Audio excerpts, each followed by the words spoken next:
The little girl's voice trembled as she stared into the camera, her tiny fingers clutching the torn edge of her dress.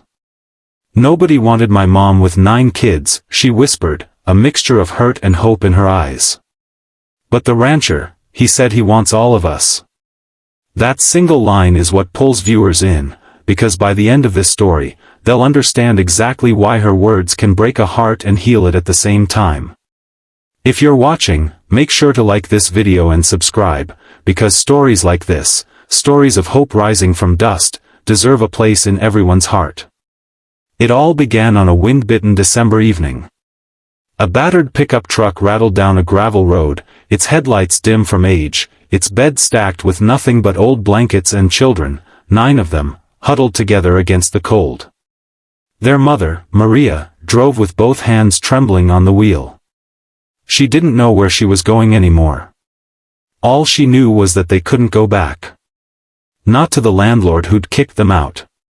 Not to the town that whispered behind their backs. And certainly not to the father who had walked out 2 years ago and never returned. Maria had always been strong. She had worked 3 jobs at once, never complained, never broke in front of her children. But 9 kids, 9 mouths to feed, 9 little souls depending on one woman, it was enough to make even the strongest spirit crack. Every door she knocked on turned her away. Too many kids. Too much burden. Too hard. And every rejection carved deeper scars into her heart. Her oldest daughter, Elena, barely 13, helped raise the little ones, but even she felt the weight of hopelessness. The younger kids clung to each other. Only the smallest, 6-year-old Lily, still carried innocence in her eyes. She believed in fairy tales, in kindness, in miracles. And that night, that belief was the only thing keeping Maria driving forward. The snow thickened. The truck coughed.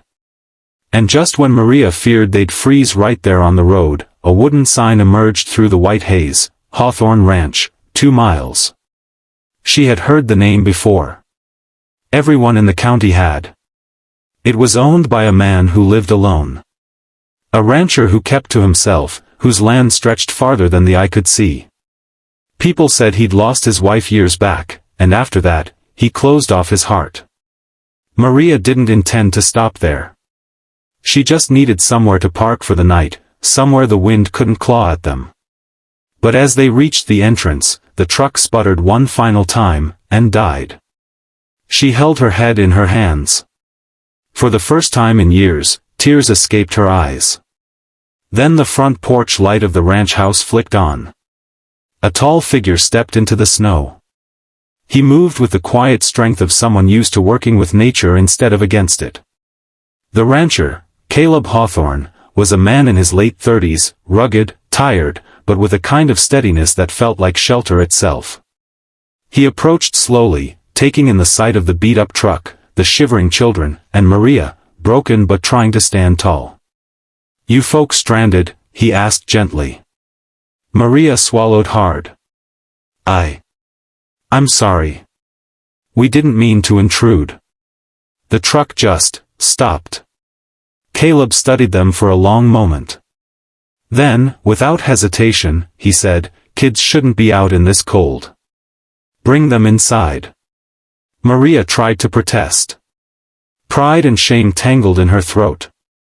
"We won't be any trouble.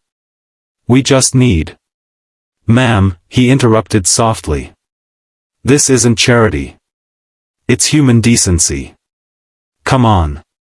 Inside, the warmth hit them like a blessing. The children thawed, their little faces pink from the heat of the fireplace. Caleb's ranch hands quickly set out blankets, hot cocoa, and warm stew. Maria couldn't speak. She just stared, overwhelmed, trying to process kindness she hadn't seen in years. Later that night, after the kids had eaten and fallen asleep in a pile of blankets like puppies, Caleb sat across from Maria at the kitchen table. "You runnin' from something?" he asked, not in judgment, but concern. She explained. "Not everything, but enough. The lost home, the father who vanished, the towns that turned them away, the weight of 9 children crushing her chances anywhere she went. Caleb nodded slowly. That's a lot for one woman. I know, she whispered. Nobody wants a family this big. Nobody wants a woman with 9 kids. A small voice suddenly piped up. Lily, half awake, had wandered over and tugged at Caleb's sleeve. Nobody wanted my mom, she said softly. Nobody wanted us. Caleb stared at her. Then he crouched down so they were eye to eye. Well, that's funny, he said, his voice deep but gentle. Because I want all of you. Maria's breath caught. Lily blinked, unsure. You want, all 9? Yep, Caleb said. Every single one. And he meant it. But wanting them was one thing, proving it was another. The days turned into weeks. Caleb let them stay, but not as charity. He found roles for each child, little responsibilities that made them feel useful and proud. The older kids helped in the barn. The middle ones helped in the gardens and kitchen. Lily followed Caleb everywhere, becoming his little shadow. Maria cooked for the ranch hands, cleaned what she could, worked from sunrise to sundown. She tried to stay out of the way, tried not to hope. Love had betrayed her before. Kindness had always been temporary. She couldn't risk her heart again. But every time she broke down, thinking she needed to leave so she wouldn't be a burden, Caleb stopped her. Every time with the same words. You're not trouble.